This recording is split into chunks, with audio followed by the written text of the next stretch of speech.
নমস্কার বন্ধুরা, ইলার রান্নাঘর থেকে আপনাদের সকলকে জানাই অনেক অনেক স্বাগত। আমার আজকের রেসিপি আলুর স্ন্যাক। তার জন্য নিয়েছি এখানে সিদ্ধ করা আলু নিয়েছি। এখানে আমি 5টে আলুটাকে আমি প্রথমে ম্যাশ করে নেব। এবার আমি আলুর সাথে কিছু অ্যাড করব, ধনেপাতা, চিলি ফ্লেক্স, এখানে আমি কর্নফ্লাওয়ার নিয়েছি এই চামচের 2 চামচ, দরকার হলে তখন আমি আরও একটু 1 চামচ কি 1.5 চামচ দেব। এখন 2 চামচের মতন নিয়েছি। আর নুন দেব স্বাদ অনুসারে। সবগুলোকে আমি হাত দিয়ে এখন মেখে নেব। এটাতে কিন্তু বেশি কিছু লাগে না, খালি এই ব্যাস এটা দিয়ে আমি এবার ভালো করে ম্যাশ করে নিতে হবে যেন গুটি গুটি না থাকে।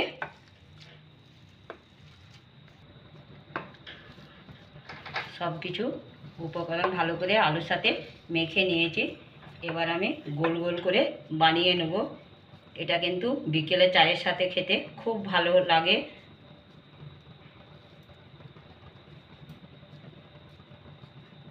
যে যেরকম আমি কিন্তু 2 হাত দিয়ে করে নিচ্ছি, এইভাবে গোল গোল বানিয়ে নেব।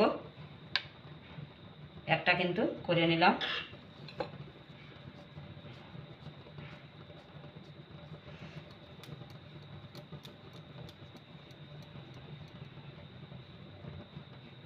এইভাবে সবগুলো বানিয়ে নেব। সবগুলো তৈরি করে নিলাম বলের মতন ছোট ছোট। এবার তেলে ভেজে নেব।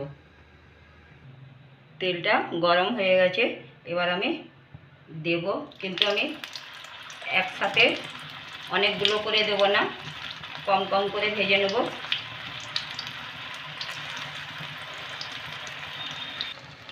এক সাইডে কিন্তু লাল লাল হয়ে গেছে, আবার এই সাইডে আমি উল্টে দিলাম। এটা একদমই টাইম লাগে না, এক সাইডে চা বসিয়ে আর এক সাইডে এটা আমরা ঝটপট বানিয়ে নিতে পারি।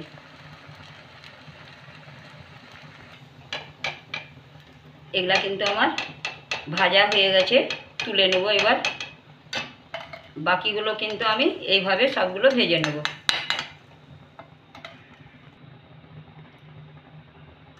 ওই কম কম দিয়ে ভেজে নিতে হবে, বেশি দিলে কি হবে একটার সাথে একটা লেগে যাবে।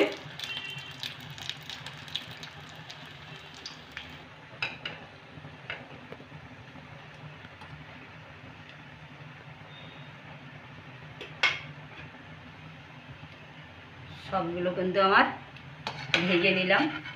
এই দেখুন,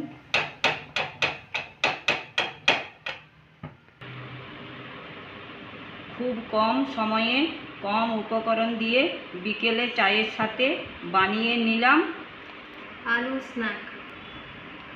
ভালো লাগলে লাইক, শেয়ার আর চ্যানেলটিকে সাবস্ক্রাইব করে পাশে থাকার অনুরোধ রইল। ধন্যবাদ।